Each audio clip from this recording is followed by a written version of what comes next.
L-għoli tal-ħajja u żieda fil-prezzijiet jibqgħu fost l-akbar tħassib tal-poplu Malti u Awċi.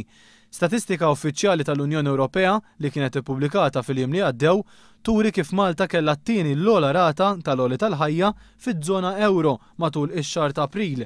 Fil-waqt li f'Malta l-prezzijiet għolew bi 3.8%, fiż-żona euro l-prezzijiet għolew b'medja ta' 2.6%.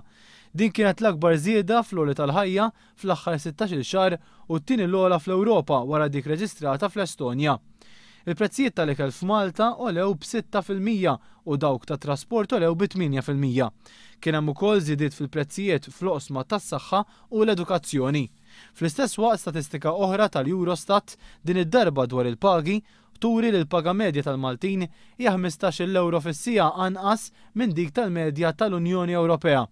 Konferma ta' dak li għaddej f'pajjiżna f'dawn l-aħħar 5 snin fejn waqt li l-pagi fil-Unjoni Ewropea żdiedu b'12.5%, il-pagi Maltin kull ma żdiedu huma 5%. Vella Bonnici jgħid li minkejja dak li jingħad dan kollu juri il-pis ikbar li qed ikollhom iġorru il-familji tagħna. Għall-ekonomija Maltija jfisser li mhix tiżżomm il-pass minkejja d-diskors kollu li nisimgħu li hemm min-numri il-familji tagħna qegħdin idħossu il-pis kif ntwera tajjeb ħafna fir-rapport li ħarġu dal-aħħar il-Caritas.